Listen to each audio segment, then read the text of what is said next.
So under these circumstances, we said, what is the profitable thing to do? What is the profitable thing to do? And what was our takeaway?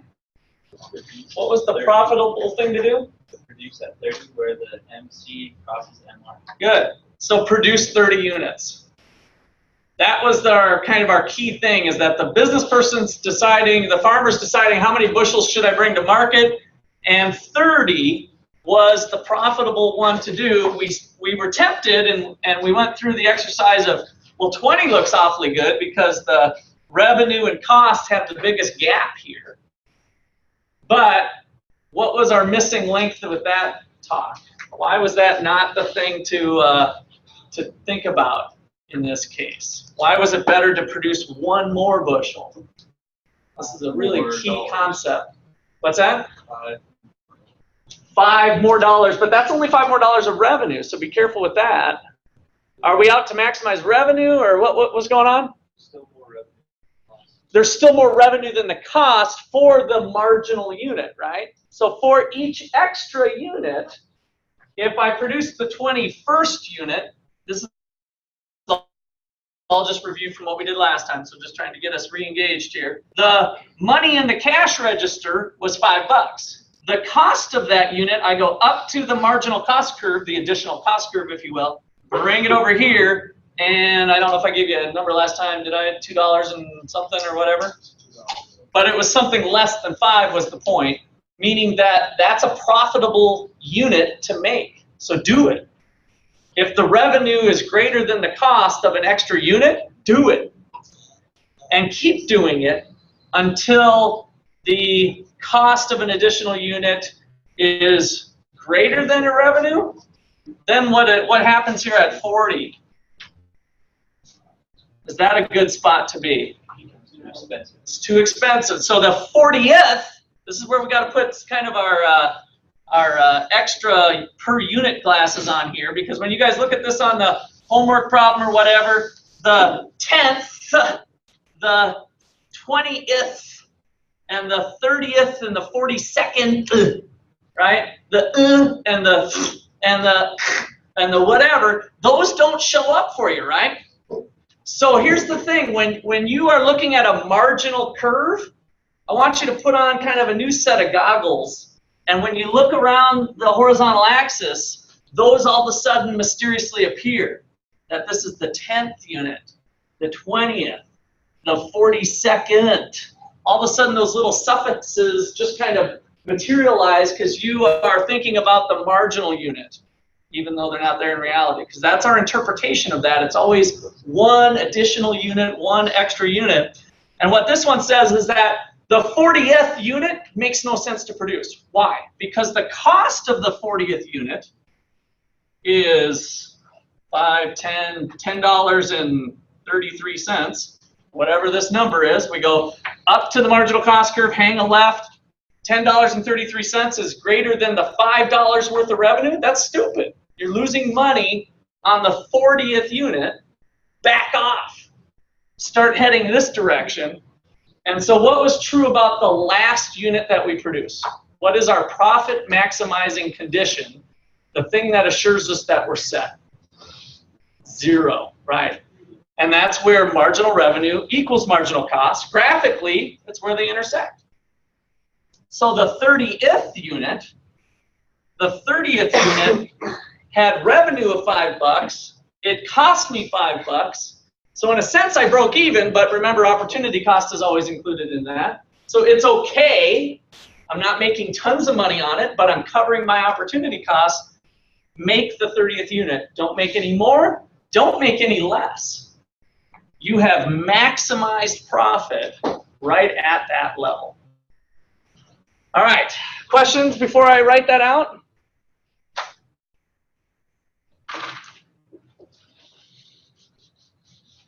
So, Holy Grail, the Holy Grail of business.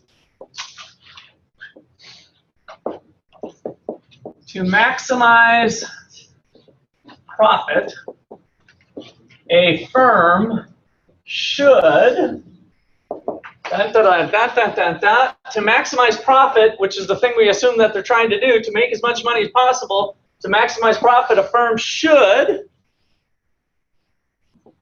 produce the quantity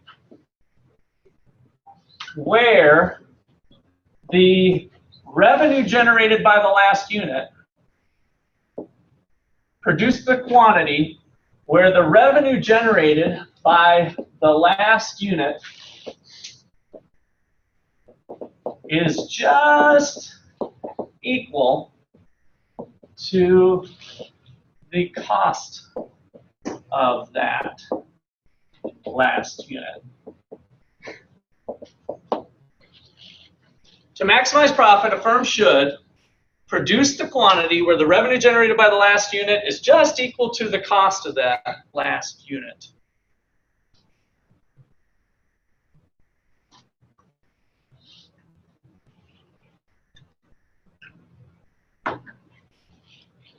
You will continue, let you guys get all that down.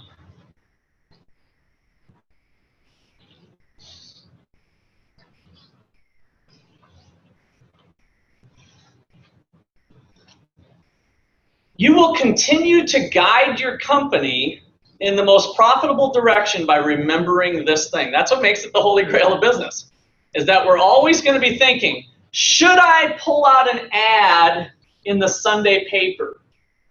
Is that a good thing to do? Well, the ad is going to cost me a certain amount of money. The ad is hopefully going to bring in a certain amount of sales to me. Do the sales from that ad justify the cost of that ad?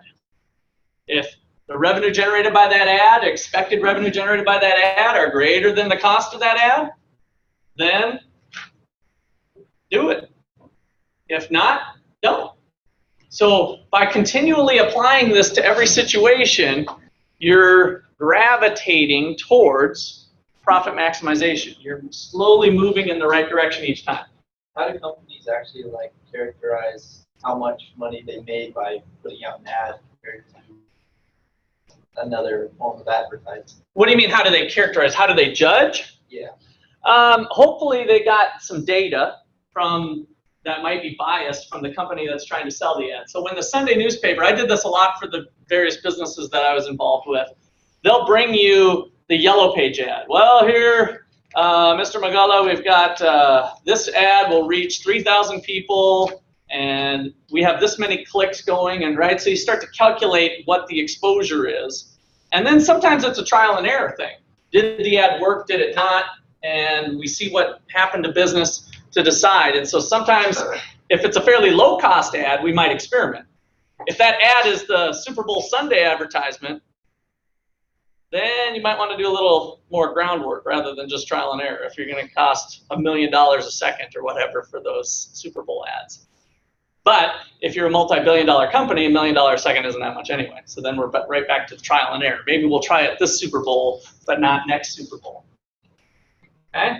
So look at the data, look at the information on trying to, and that's an art form, trying to estimate. I struggled with advertising for years with my real estate company and construction and the restaurant business, the coffee shop. I mean, it was always a struggle. Should we do another thing advertising? Should we not? Is this really going to generate? And sometimes they work and sometimes they don't. It's tough. I mean, you have to just know your market and try to predict, get out your crystal ball if that's going to generate the right amount of business. But if this is your guiding principle always, you're not just like, oh yeah, everybody else is doing that ad, so I'll do it. Yeah, the salesperson said put it in this magazine and it's good. Well, the magazine went out to retired people, and my particular business caters to kids. Why am I throwing an ad in a geriatric journal of some sort, a magazine that caters to retirees with wearing Pampers and stuff when I'm trying to hit the college student market, right? So by thinking about where it's placed, how it's working, how it's affecting the bottom line, you start to guide your company into hopefully profitable areas ultimately. Okay, any other questions or comments? All right, so I wanted to put it all in words here because I want you to say this each time But the shortcut method would just be this. Produce Q star where MR equals MC. There's kind of shorthand notation. Produce Q star, the optimal profit maximizing quantity, or marginal revenue equals marginal cost.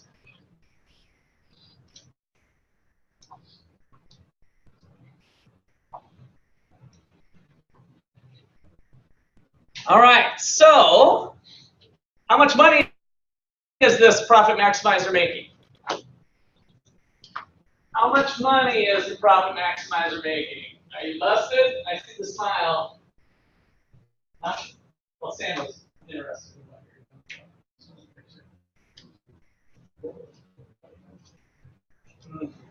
Yeah, you know, I think it might be less distracting. Maybe the laptop people, maybe we'll kill the PowerPoints too if that's causing distraction. Just have open your Word documents. What do you got, Bethany, and what are you guys just doing the Word documents? That's not My Econ Lab? That's just the PowerPoint or My Econ Lab? No, that's a different thing that has like the same setup? Okay. Yeah, it's just I see distractions with the eyeballs going towards the other screens, and I don't want you guys distracting others. So, how much money is this place making? Look at that graph. $150. $150? Yes, sir. How'd you get that?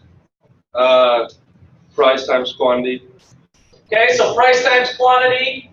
I love that. You're on the right track. But is that profit? No, that's revenue. That's revenue.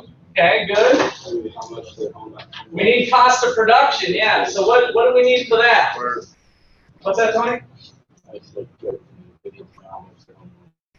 Oh, okay, yeah. No, we don't need that. So we do need costs, though. How do we get costs? Where's profits up here? What do we need for profit? We got a cost curve. So our cost 30 times 50? No, that wasn't how it was working. Anybody got any ideas on costs? What was the cost of the 30th unit? $5. So we got one cost for the 30th unit. So how could we calculate cost for all units?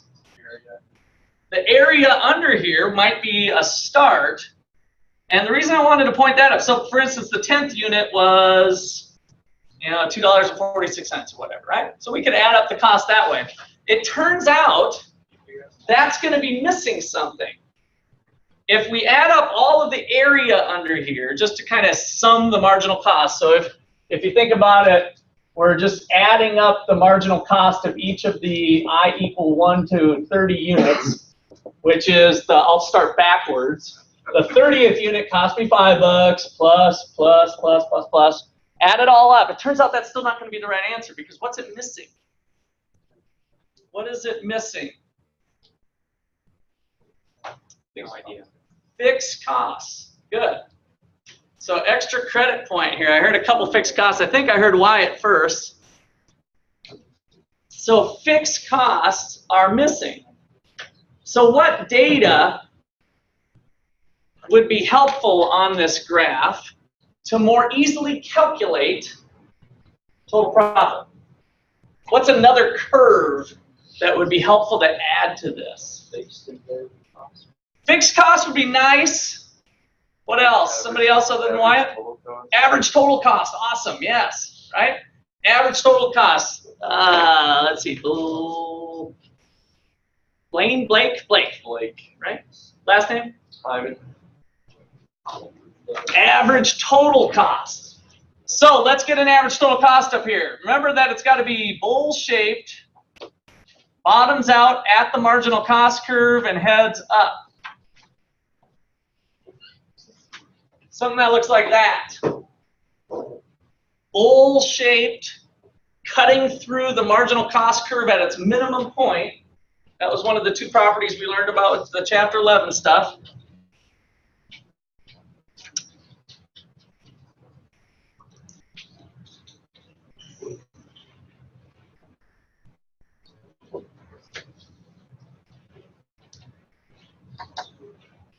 how would I go about calculating my total cost then with that information? So profits equal total revenue minus total cost. You had nailed the revenue part right. Price times quantity. And then what was the little trick we did last time with this to rewrite the total cost? Kind of putting that average total cost times quantity. Good. So that is kind of a way to rewrite total cost. That comes in handy. So now we know that we want to produce 30 units. Graphically, how would I determine the average total cost curve? The average total cost, sorry. Using the average total cost curve. Kind of gave it away. How would I do that? I know not every, and I apologize, this is actually a simpler question for those of you who are starting to catch on to how to use the graphs, but not everybody's there yet, so I kind of want to keep repeating this.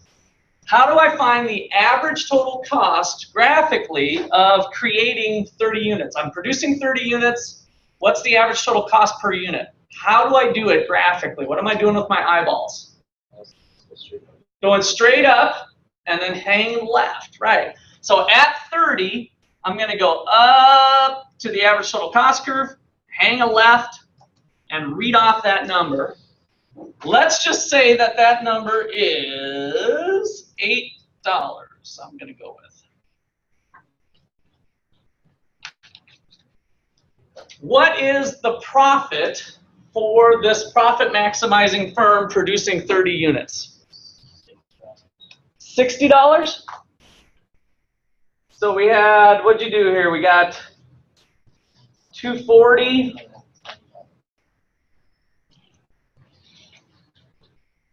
So 60 doesn't sound right. 90? That still doesn't sound quite right. What is it? Negative 90. Our profit maximizer isn't doing so good here.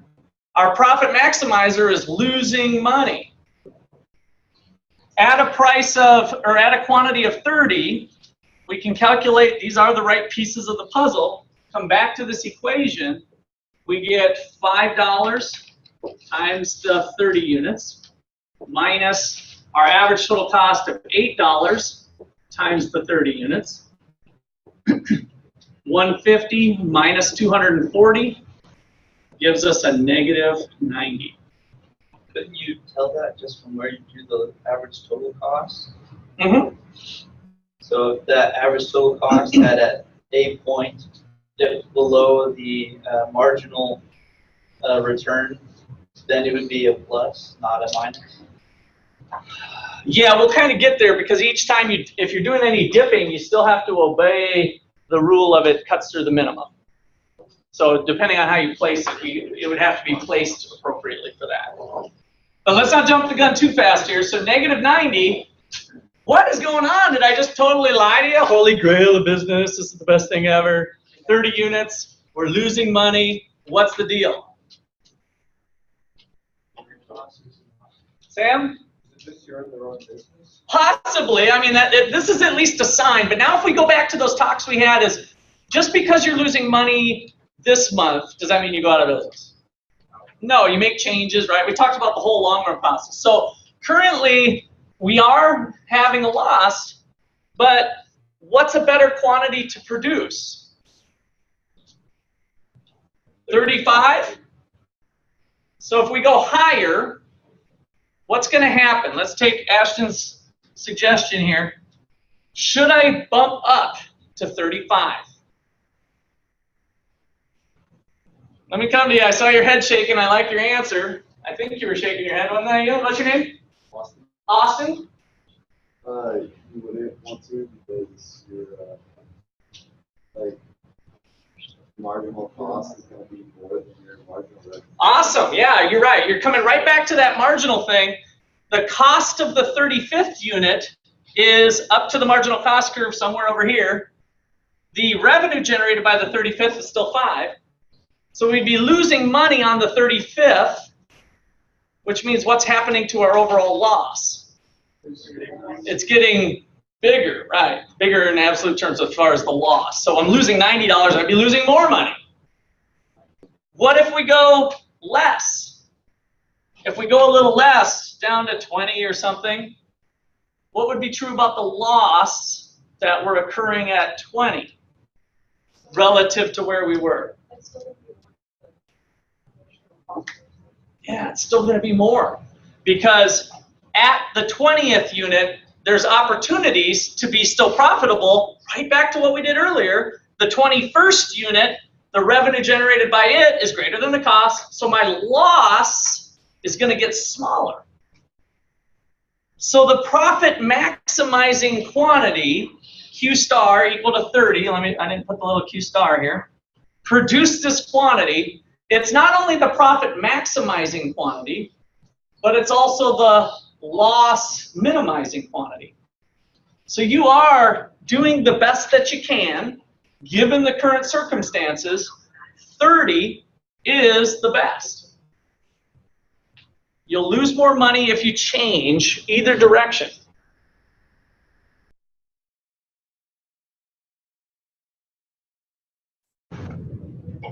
Yes. So right now, there is no better quantity to produce than 30.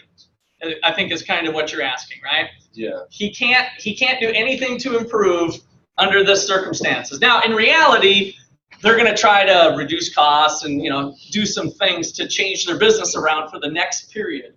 But under the current circumstances, with this cost and revenue structure, given the market is currently at 5, they're going to be earning a loss. Okay, anything else there? So graphically, we can show the profit because the cost is here at $8. The revenue is here, the $150. So watch my hands here. $150 rectangle minus the $240 rectangle gives me what rectangle left over? -90, right? The area of that. Now, we don't really think of area as being negative, right? So this is where it gets kind of a blending of the graph versus otherwise. Now, another way we could rewrite this, that, I'm sorry, I'm going to, it takes time. I'm not really good at names. I'm going for Shelby. Addie, see, it had the Y. That wasn't too bad, right? All right, so Addie said that we could factor out this equation, right? So price minus average total cost times quantity. You guys have this in your notes. Addie said that we could factor out the Q. Now check this out. This kind of sets itself up nice for this rectangle, right? We've got 5 minus 8, the difference per unit on average, times the quantity of 30 gives us that rectangle. So that rectangle is the profit or loss, depending on what our circumstances are. So this under this set of circumstances, this is the economic loss or economic profit equal to -90. So again, profit of -90 is the same thing as saying a loss of +90, if you will, right? So kind of think about that lingo, depending on, it was a lot, I lost $90. The negative sign is kind of embodied in the language with loss, right? I lost $90, or I have economic profit of -90. Okay, so what could change this situation? What is this entrepreneur who's, maybe this is a startup business, they incurred a loss, what can they be hopeful for maybe with additional advertising and getting the word out about their awesome new innovation, their new product? What are they hoping might happen? How can this change for the good for our business? Cheaper means of production. Cheaper means of production, yes. So on this equation, we can hope for the best with this getting smaller. And then what else can we hope for? Revenues going up. How would revenues go up graphically here? How would we see an increase in revenues? What would need to happen? Talk to me about the market. We got Farmer Dick. What's going on here to have something move in a positive direction for Dick? Dirk? Others in the same field could exit. Okay, so if we have Farmer Dick is a drop of water in the bucket. If all of our drops of water are currently doing this, some of those people might exit. So supply shifters, 5 things, price of resources, expectations, what else was on that list? Supply shifters. Might have to flip back a ways. This was chapter 3. I just gave you 2 of them. Price of resources, expectations. Increase in technology. Increase in technology, good. So technology was one of them.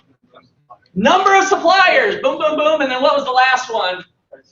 Price of related outputs, right. So that list is helpful. I hope that you took my advice and memorized the list of supply shifters and demand shifters, because this is where it starts to come into handy now as we apply it to different circumstances. So as Dirk said, if we go with a decrease in supply, check out what happens. What happens to the market price when there's a decrease in supply? Yeah, it shifts to the left and price starts to go up. Market price starts to go up. What happens for Farmer Dick? It's going up, right? So as this thing, this is double golf club time here, right? So as this dueling golf clubs now. As this starts to go up, so does this. So what this is doing is coming up and starting to make that loss smaller, right? So that's one thing that could happen. There could be some exit. There's free entry and exit. So we're seeing that exiting impact Farmer Dick that way. What else could happen to work in the benefit of Farmer Dick? Total cost going down. So there could be some movement with total cost. That would help squeeze things out. Good. What else could happen? What could happen over in this market? There was one other thing. Increase in demand. So the other side of the market is that new invention finally took hold. I'm kind of getting away maybe a little bit from perfect competition, but we're able to differentiate our product somehow. People learned about that. Didn't we have maybe corn is found to cause or is a cure for cancer? Yeah, cures cancer of all kinds. All types of cancer can be wiped out if people just eat large quantities of corn. Well, all of a sudden news like that hits the market and the demand for corn rises, price in the market rises, and all of a sudden we might get Farmer Dick out of the doldrums here. Okay, questions there? We're going to talk a little bit more about that market dynamic here in a bit. Let me jot down a few notes before we proceed on. Any questions? Yeah. Yeah. Just kind of as a random question, if assume the person wasn't focusing on marginal revenue equaling demand, and they focused on breaking even on their average total cost, that little triangle between 30 and 35, would that just become more of a loss area? Yeah, I mean, it would start to add to their loss. So, I mean, to calculate their loss, at 35, the revenue would be this, and the cost, average total cost, would come up to the average total cost curve would be this. So we just think that kind of that trap is going to shape on The triangle to the Well, this shrinks down a little bit too, though, possibly. Okay. So it might squeeze and get different dimensions, but Okay, but it does. the process is the same each time when you calculate it with the equation. Okay, anything else? Clarifying? All right, so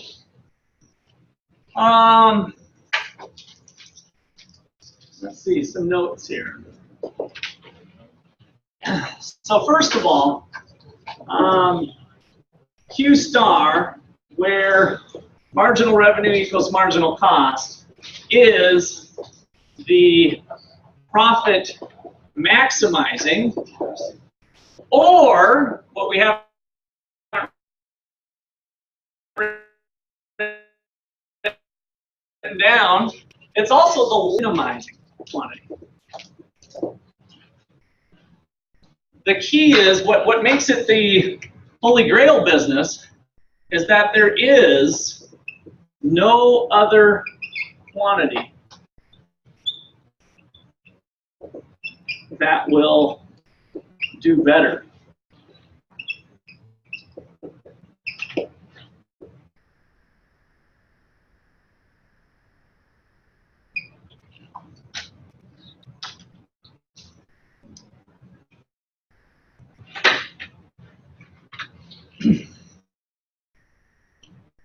So note number 2, note number 1 here, note number 2. Is that a D or no? Sorry. What's that? I'm slow, right? Is that a D or no? That Maxine? Maxing, this is short, maximizing, Yeah. profit maximizing, or, yeah, this is not a D, this is a O, or loss minimizing quantity. We need a little Q on there. All right, so note number 2 is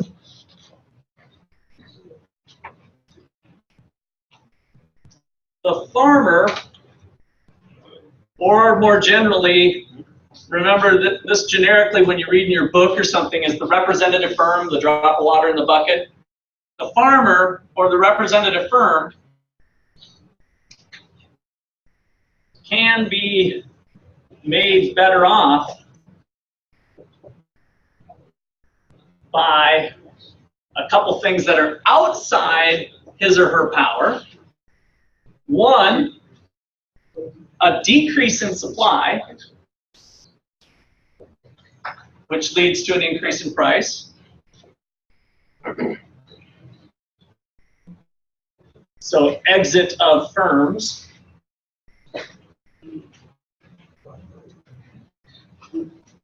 And number 2, the ever optimistic business person says, oh, tomorrow will be better, we'll have more business tomorrow. An increase in demand for some reason. An increase in demand.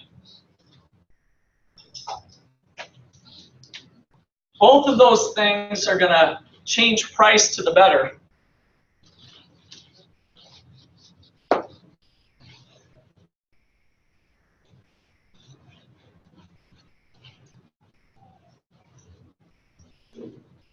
So the language that we use here is that Farmer Dick is a price taker. So the key point, the farmer is a price taker.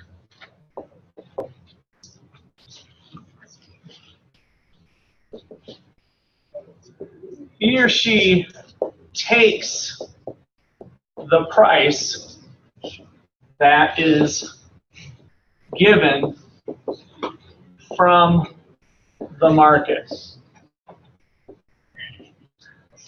And this is often a kind of a hard thing for principal students to get because we usually think of business as being price makers.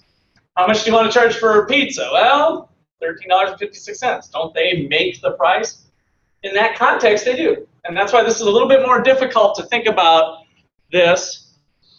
It is very applicable in agriculture. If we're truly talking about corn, Farmer Dick has no control over the Chicago Board of Trade and the corn prices that are going, the pork bellies, the milk if you're a dairy farmer.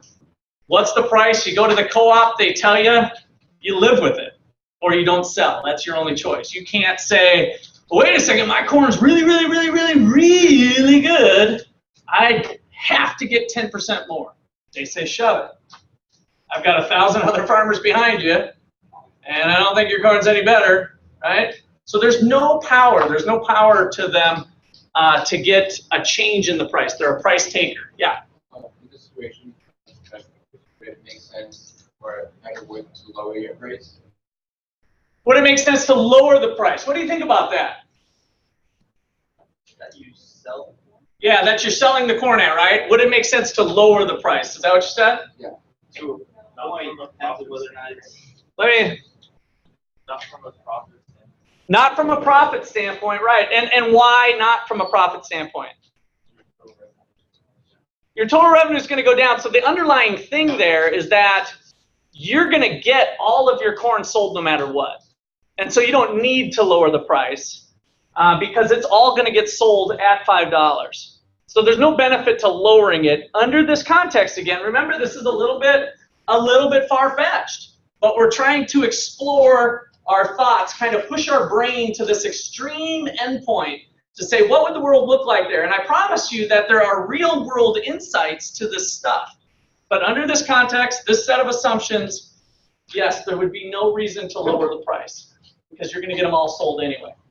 Economically, what would happen if the farmers were the ones to set the price so that they made profits? They didn't like overdo it, but if they set the price that way, what would they do economically? So there's no way for them to do that because there's no coordination efforts for them to act as one. We'll talk about that when we get to oligopoly. If all the farmers could act together as one, it's illegal in the United States, but if they could form a union, you guys are maybe familiar with labor unions, that they all act together as one, they're essentially acting like they have monopoly type power. It's called a monopsony, and we'll get there a lot later from here. But we'll explore that type of thing. So yeah, they don't have that type of power. There's no mechanism in place for them to be able to do that. Okay, now what's more common though is the government stepping in. We talked about price floors. Oh, the poor farmers are suffering at $5. Let's say corn can't be less than $7. That's happened historically, and we kind of explored that in chapter, what was that, 6, chapter 6, government policy. Okay, any other questions or comments so far? All right, so they are a price taker. They're kind of powerless. Let's take a look at an example here. Time to talk whiskey. I've got an example from the Jack Daniel's Corporation. Jack Daniel's has been a family-run business for a long time. Any of you been to Tennessee and seen the brewery or the distillery? Tennessee? I didn't go to Jack Daniel's, but my brother lives in Louisville, and I went to a different one. I can't remember. It was Maker's Mark and stuff. Well, that is Jack Daniel's, isn't it? No, I don't think it was. So. No, Maker's Mark is Jack Daniel's. Yeah, that's not Jack. So there's about 4 distilleries that you can go on tour with. So I got this example from old Jack, and we're going to see the impact of things here. Suppose Jack Daniel's Corporation has the following cost structure. Are they making that devil's cut? Or? I don't know. We can probably roll that into the story here. Total cost. Total cost is $130,000. This might be a day or something. I don't know. So total cost. Yeah. Total variable costs are $50,000.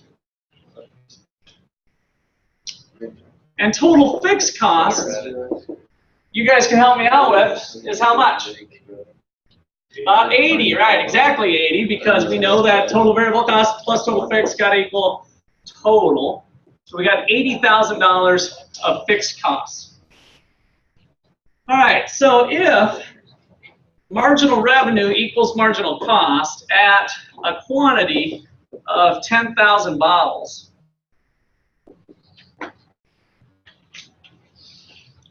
$10K if we keep the, remember the K is just shorthand for those 3 zeros there.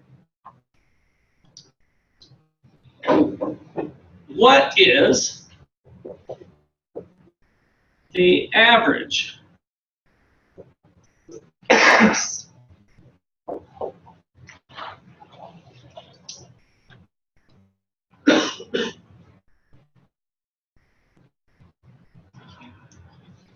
So average total cost, That average total cost is divided by the quantity.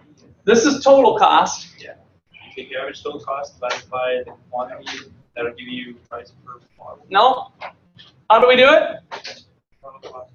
Total cost over quantity, right. So you had the right pieces, but you weren't saying the right thing. So we got total cost of 130 grand.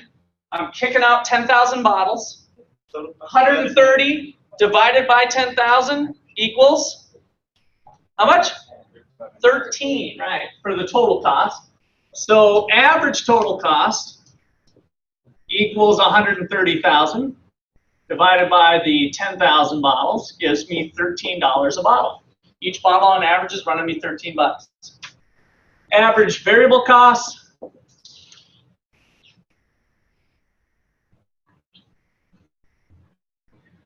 $5, right? 50,000 divided by, so I'm doing the same thing. I'm not pulling out my little fancy equation here, but I'm doing $5. And finally, the fixed cost of production are running me $8.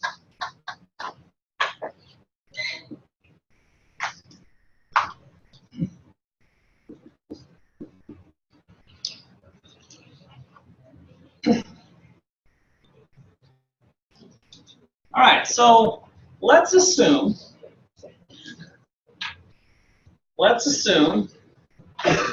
that the whiskey market's in the toilet. The market price for whiskey of Jack's type is $4. What is Jack's profit? So why don't you take some time? I'll walk around the room.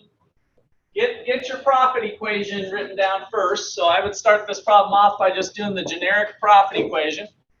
And then fill in the gaps, calculate out Jack's total profit. Write it down. I'll come around, look at your papers.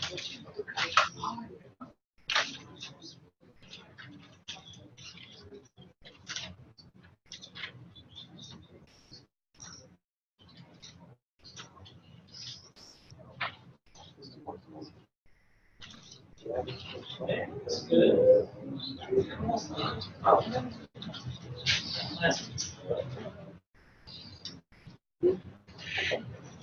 Price.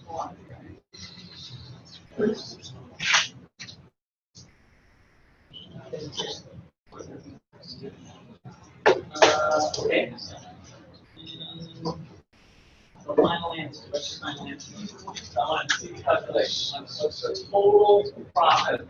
You're right though. What's your equation? Yep. Blanks. Looks good. Good. 110. You're off by a little bit just with your math, I think. But otherwise, you got the right setup. Your equation's right. Just a little arithmetic there. So what's Jack's profit?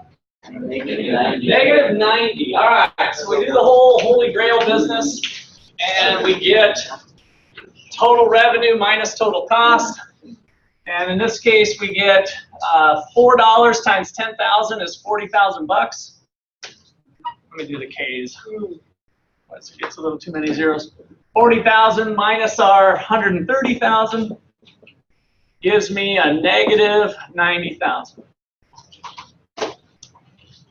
So that's what MR equal MC was 10,000. Can Jack do better? How? Can Jack do better? Given this cost information, not reducing costs, cutting back labor, firing some people, I'm not talking about that. Given this set of circumstances right here, can Jack do better? Produce more bottles? Nope, not according to this equation, I mean, I'm just playing off the logic I just went through, remember, profit maximizing or loss minimizing, but I kind of threw a little wrinkle at you. It's an important wrinkle too. Can Jack do better than producing 10,000 and making negative 90,000? Increased prices. Increased price, he's a price taker, so can't increase prices. He'd love to see prices go up, but he's subject to the market, so he's a price taker. Yeah. Minimize costs, he'd try to do that, but right now, subject to this, let's just assume he's operating efficiently and he can't change anything. So I'm really talking about looking right at this information, Matt. Is it because marginal revenue equals marginal cost? That way if he increases production, So yes, we're assuming perfect competition. So he's already being as efficient, kind of yellow brick road, can't do better off of this, but I threw a little wrinkle at you, and I haven't heard anybody see it yet. Bethany, did you raise your hand? He can exit. That might be a little bit strong, but you're on the right track. What did you mean by that? Yeah. I don't want him to exit though. You're being too strong with that. Bo, stop production. Why would that be better if he stopped production? What does that mean quantity is equal to? If he stops production, quantity is 0. Why is that better? Hold on, let Bo answer. He's not taking a loss at 0? I like your answer, just want to push you a little bit. If he produces nothing, what is his profit? Negative, not 130, because something happened when he produced 0. Which one did he get rid of? He got rid of his variable costs, right? So all he has is that stuff we did with the grocery store. The rent for the building, still got to pay that. Whether I produce 0 or whether I produce 10,000, I still got to pay my rent. I still got to pay for certain things, a certain amount of electricity that keeps the barrels warm at night or something. I don't know, whatever. So there's a certain amount of things, but if he halts production, he's still going to have his fixed costs. And so at a quantity of 0, he's better off producing nothing.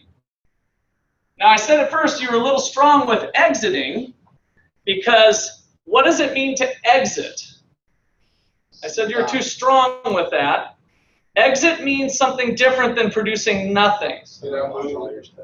What's that? Get out completely. Get out completely. You're out of there, right? You're done. Close your doors, close for good, never coming back. Now, I know of some businesses who do Q equal to 0 here in Ottawa at certain times. You guys have probably been there. Which ones do Q equal to 0? Think of something on Main Street that does Q equal to 0 once in a while. Which one? Dairy Queen. Dairy Queen. When? I'm sorry, what time? Who's speaking? I can't quite see. Oh, there you are. Wintertime. Wintertime, yeah. So if you have a Dairy Queen in town that shuts down from November to whatever, January or something during the winter months because nobody wants ice cream and they haven't upgraded their store to the Ottawa one where you have hot treats as well as cool treats, or hot eats and cool treats, right? If they haven't made some other goods to offer multi-products, ice cream doesn't sell so hot then.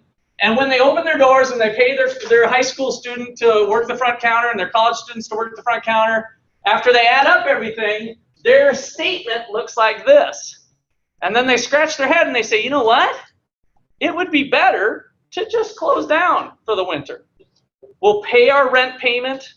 We'll still pay our interest on our loans and make payments, but all of those fixed costs end up being less than it is to open our door for business. And there's lots of other ones. How many of you gone out to eat on Main Street and found it closed that day? Right? A lot of people, right? So if they close on Monday or they close on Sunday or they close on Tuesday, maybe it's for religious reasons sometimes on a Sunday, but maybe it's just because there's no business around, right? It's not worth it to stay open. So they literally shut down that day, that time period, they shut down. You know, if we want to get obnoxious about it, most businesses shut down. They're not open 24/7, right? They're not open 24/7. They shut down, their business hours shut down at 10 o'clock at night. Well, they are shutting down. They're not producing, Pizza Time is not producing any pizza between 10 a.m. and 11 a.m. that day. They've shut down because it's not worth it to stay open 24/7, right? So that's all kind of part of the shutdown business. All right, let me field some questions. So is that what layoffs, when they lay off, like everybody for at the end of the year, is that? So layoffs not necessarily shutting down, because you might lay off a fraction of your workforce. Like a seasonal, yeah, like So Christmas you might, season, hold on, Wyatt. like, that's what Calmark, they shut down everything. Yeah, so if they shut down everything, then yeah, that would be an example of a shutdown. So quantity equals 0, we're not continuing our activities. All right, any other questions or comments? Let's write this down now. So,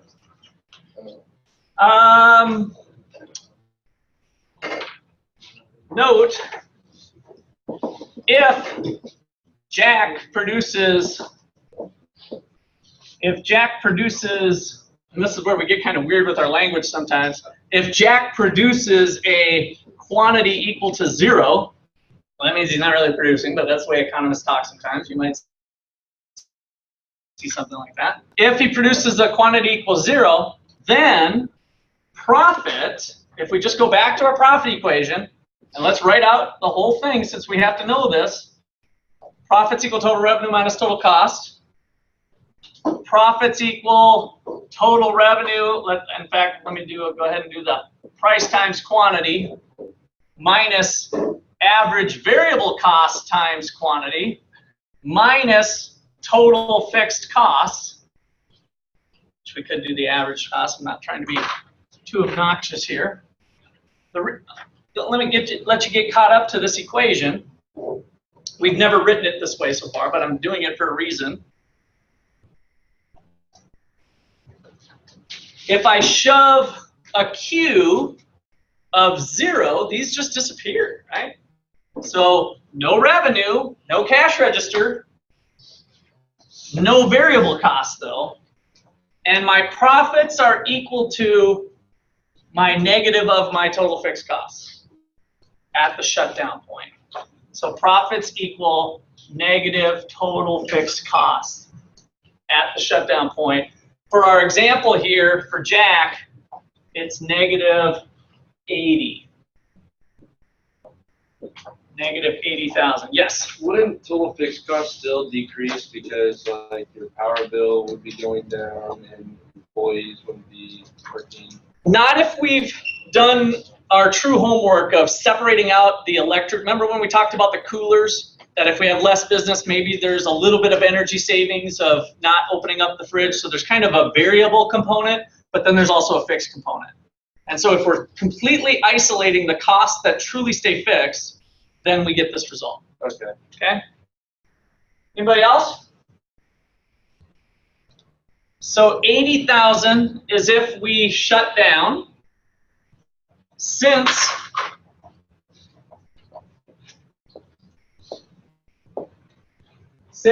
negative 80 is greater than negative 90, shut down. Shut down, which is our produce nothing that day.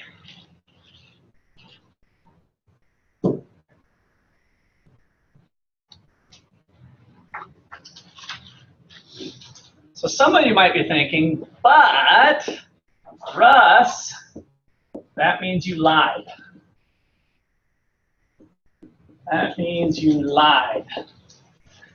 And the truth is, I kind of lied a little bit, but that's part of learning, right? Lying and learning kind of go together. Got to take you through the baby steps here, because I said the Holy Grail was you can do no wrong if you do this. But only under an additional condition that now we're ready to talk about. What if price went up to $5? If price went up to $5, what would happen to our operating chunk here. Turn to 80.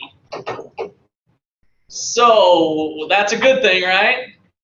So this is kind of the teetering point, right? If I held out and waited for prices to rise to 5, I'm still losing money, but now I have this choice I can produce nothing and lose 80, or I can produce something and lose 80. What do you think the real business person would do? Probably produce, right?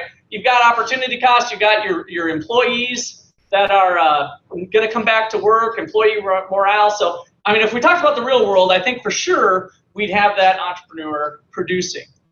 What if price went up to $6? $6. What is this loss now? Negative 70. We're for sure in the money, right? Now, what price would need to what price would we need to get to for the business to be breaking even and only earning a normal profit? 13. Good. You guys are right on this, right?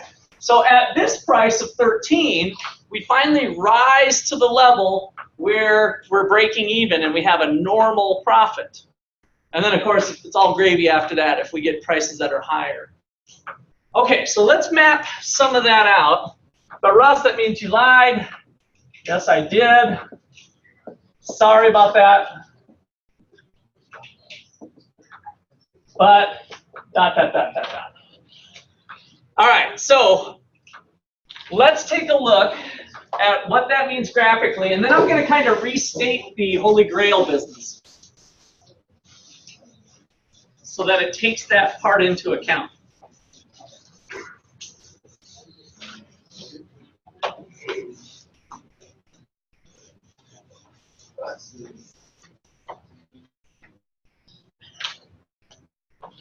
So, what happens at prices? Let's just put, I was going to put something fancy, but let's just keep it simple here. What happens when the price increases? And for this, I want to draw this out kind of conceptually, graphically here. All right, so 1, 2, 3, 4, 5, 6, 7, 8, 9, 10, 11, 12, 13. And this is going to be kind of approximate.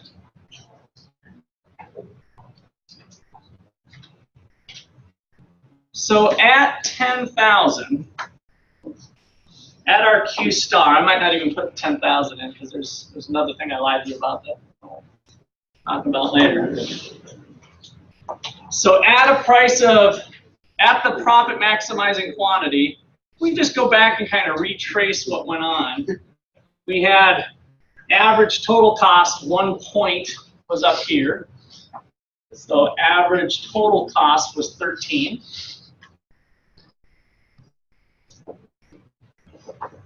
Average variable cost was actually at 5, right? And so here is average variable cost. So the situation was a little bleak. If we kind of draw our curve, let's start by, I don't think I've ever done it quite this way, so I might just screw this up. But let's just see. Maybe let me draw this first. Let me see if this maps out the way I want. Yep, I'm already screwed up. That's not true. No, I'm okay.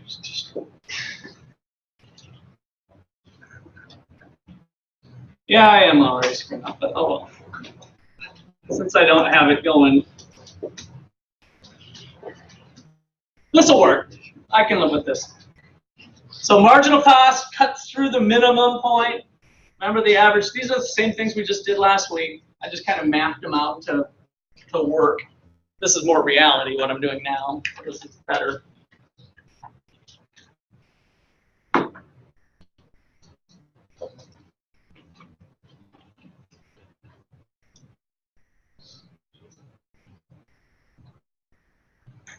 So at $4, let's call it P1,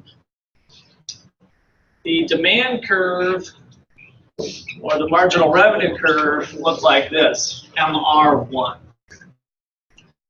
$4 was our bottle of Jack.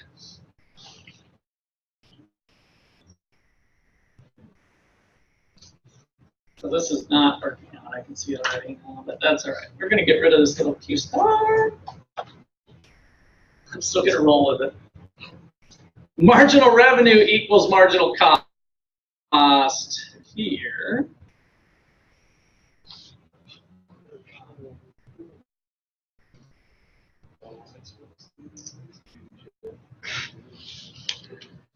Should this company, this is not Jack apparently, so what happens when I got this generic enough now I can escape, hopefully I have a little escape clause. Should this company produce this amount or zero? Zero, right? Because they're not covering their average variable cost, which is what happened with the Jack example. Average variable cost was $5, our price was $4, and that was the tipping point. Once we got up to $5, then it was okay. So at $4, how much should I produce? I should actually produce 0. As price starts to go up, we can start to jump into the money. And on your graph, go ahead and just do it where it's just kissing that. MR2. So this is price 2. I'm kind of getting real ugly here at this point. This quantity, Q2. There we're in the money. And it'd be better, just like we saw with Jack, to produce it. Anything above this, let's just jump on to, we had this one here, let's just play around with this. P3, MR3.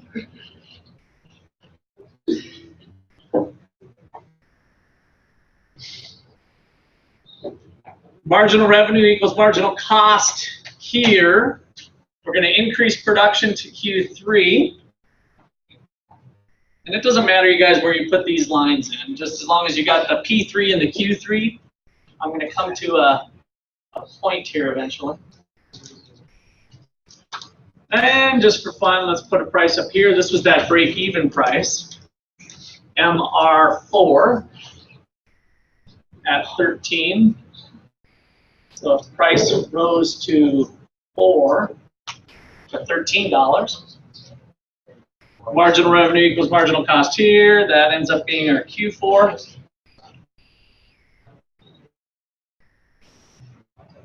And then, of course, Jack hopes that he ends up making lots of money, more than he ever dreamed of, by having the price climb to here.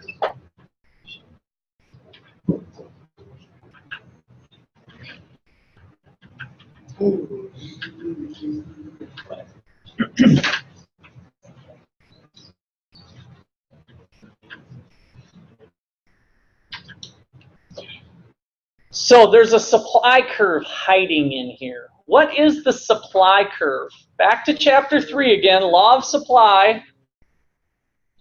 As the price goes up, quantity what? Quantity supplied goes down or up? Up, right? So higher prices induces businesses to supply more. They like high prices, high sale prices, remember. That makes things more profitable. As price goes up, quantity supplied goes up, ceteris paribus, holding the rest of the world constant. So if we're just raising prices, check out what's happening here. As we go from P2, the relationship between the price and the quantity supplied is right there. The relationship between the price and the quantity supplied, right there. Price, quantity supplied, right there. Price, quantity supplied, right there. Now, here's where it gets a little funky. At a price of 4, quantity supplied, No, it's actually here, 0. Price of 3, 0. Price of 2, 0. So the supply curve is this squiggly line, mostly with the marginal cost curve, but the supply curve is actually this upward sloping line like we were used to in chapter 3, as long as price is greater than average variable cost.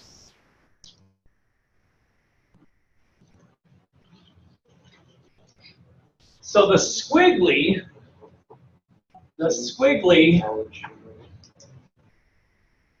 equals the supply curve.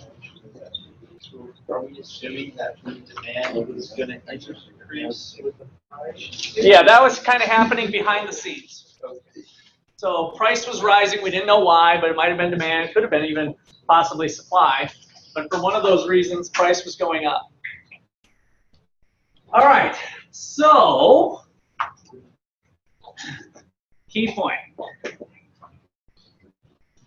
Marginal cost curve equals the supply curve when price is greater than or equal to average variable cost.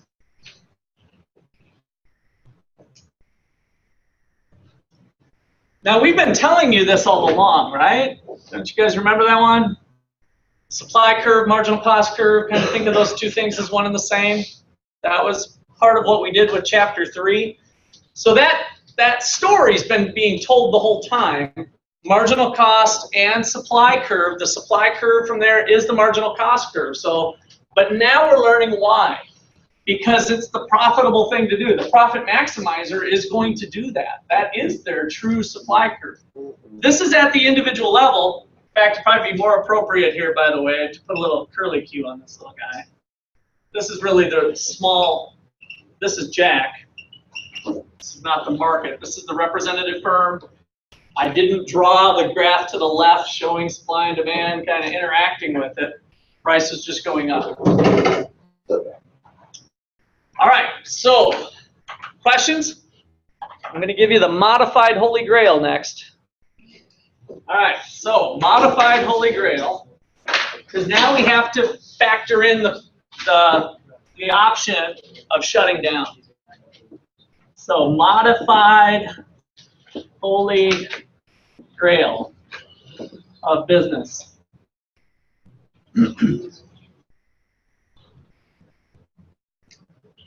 And I'm going to give you the shorthand version here. Produce Q star where marginal revenue equals marginal cost.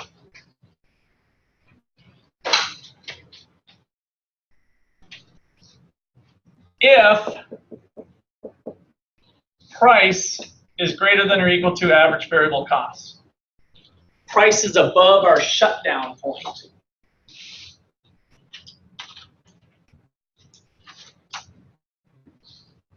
Otherwise, produce Zippo. Produce nothing when price is less than average variable cost.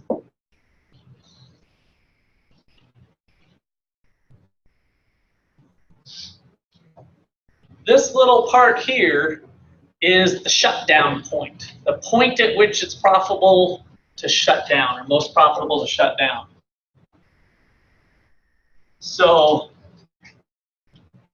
note, price equal to average variable cost is the shutdown point. I mean, at that point, we actually keep producing, but anything less than it, we shut down. We don't go out of business, we don't exit, but we produce nothing.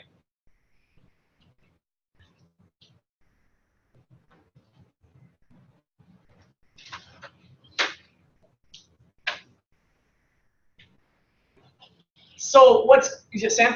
Is marginal revenue always a flat line at price? With perfect competition, yes. And then when we get into some of the other cases, marginal revenue is going to change on us. But for this chapter, for perfect competition, yes. Anything else on that? All right, so here's something that's kind of weird.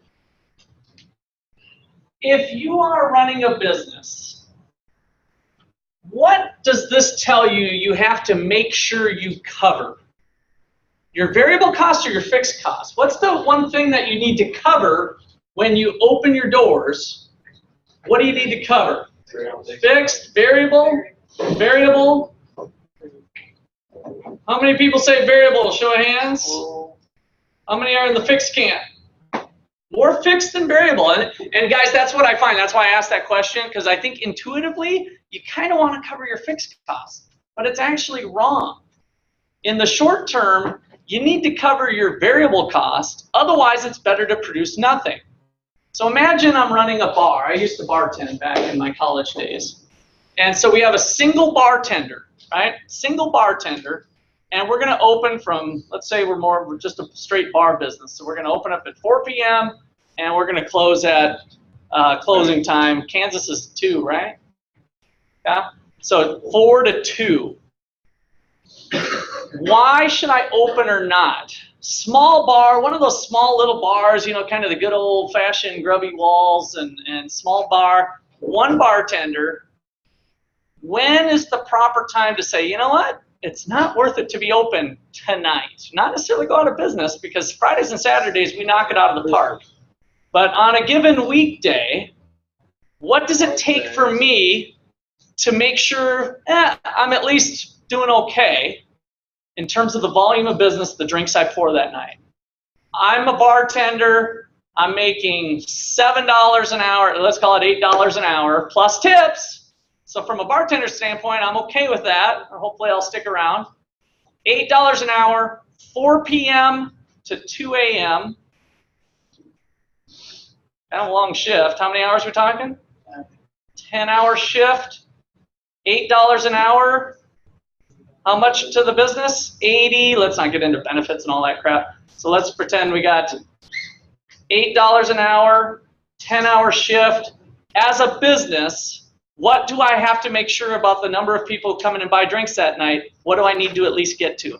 80. I need to cover that person. Why? Because I'm going to pay the electric anyway. I'm going to pay the rent anyway, right? I'm going to lose that. So anything above 80, if I make $100 that night, I'm actually $20 to the good. Now that good might be I'm losing my butt less, right? If I have a $2,000 rent payment, I just put $20 towards the rent payment. That was pretty smart to stay open. Even though I'm losing money, I was contributing at chipping away towards my fixed cost. On Saturday and Friday, I hope to knock it out of the park. We're shoulder to shoulder. I'm going to make a ton of money. But it still makes sense for my little bar to stay open as long as I get at least $80 in drinks that night. I'm chipping away at my fixed cost. So the lesson to be learned here that's a little deceiving, it's a little, it doesn't quite sit right, at least that's the way my gut works. Obviously some of you got it right here. We need to cover our variable costs to stay open that night. Not talking about exiting and leaving for good, that's a long run decision. But for that night, you need to cover your variable costs. Yes? Didn't you account the price for providing the drinks as well for the night?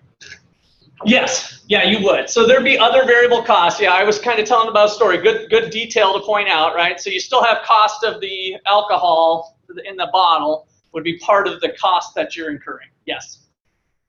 Good point. But how many of you have been in the bartending business? Or, I mean, just bartended, waited on tables, served alcohol? What's the markup like? A lot, right? So my point with that is that the alcohol cost is really low. So that's how businesses make money, is on serving the drinks. There's a high markup. So if that shot of Absolute and the soda that went in there, and maybe even a little Rose's Lime or something to make a fancy drink, you know, you might have all of 75 cents or $1 into that drink, and you're selling it for $5. So there's a high markup on it. But good point. You're absolutely right. You need to think about all those variable costs, not just the labor bill. Good. Anything else on that? Okay, so note this is the shutdown point. Let me get down in your notes what we just said, especially since not everybody quite got that. So the key point is that you need to cover, you need to at least cover, you need to at least cover your variable costs.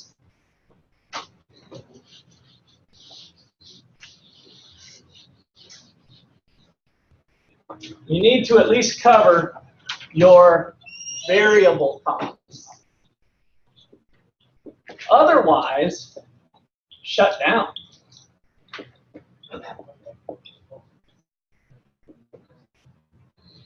So our example is the single bartender for a night.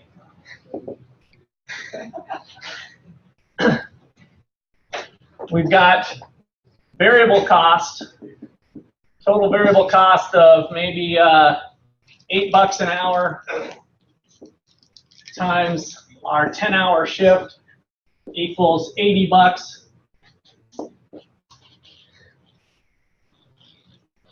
We would have, I'm sorry, give me your name again. Daniel, as Daniel pointed out, there might be some other variable costs to think about in there, but let's just say it's $80. You need to sell at least $80 worth of drinks. You need to sell at least $80 of drinks to justify staying open.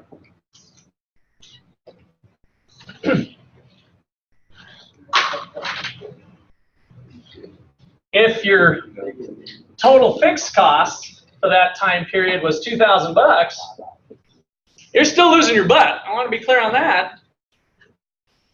But you're going to lose less because you covered your variable costs. So if your total fixed costs are $2,000 and total revenue equaled $100, you just decreased your loss by $20. That's a good thing. We want to do profit maximizing things, but we also want to do loss minimizing things. And by continually being tuned in to the Holy Grail business, you will start to make profitable decisions. Whether you do this as an employee or if you're running your own business. It's the optimal way to think as you make different decisions. For a question for the exam, could you ask us to write out the modified Holy Grail? Or are you going to give us another modified Holy Grail? No, you should have modified Holy Grail memorized. Because once you've got the other part memorized, the modified part's not too bad. That's not for this test, though, right? Remember, this is not Wednesday stuff here. That'll be for later. So, another topic we've discussed, so you have it down in your notes, is shutting down exiting. Is shutting down exiting. No.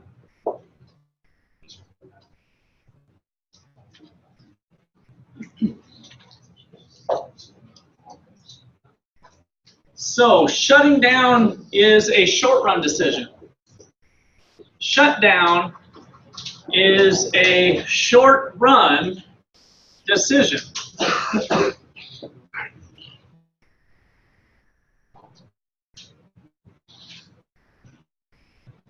They look kind of close because when you shut down, Q equals 0.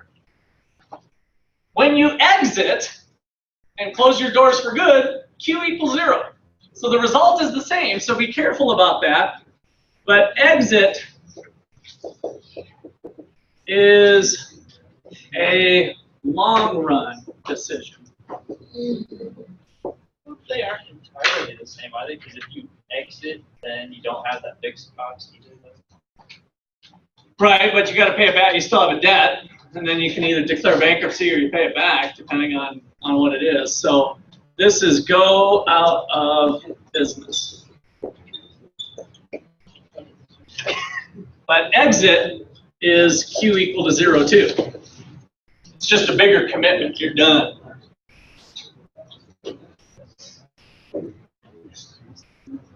What do we need economic profits to be in the long run? In other words, to stay in business, what do they need to be at least equal to? 0. Good. That was our whole profit signal thing. Good. You guys are getting it. All right. So in the long run,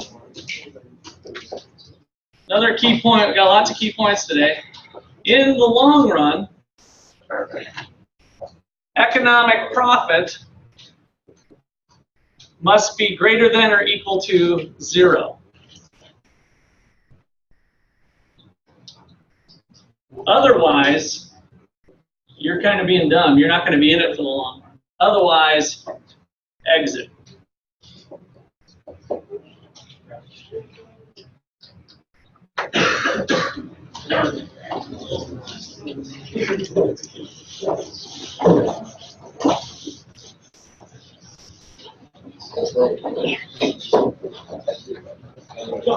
All right.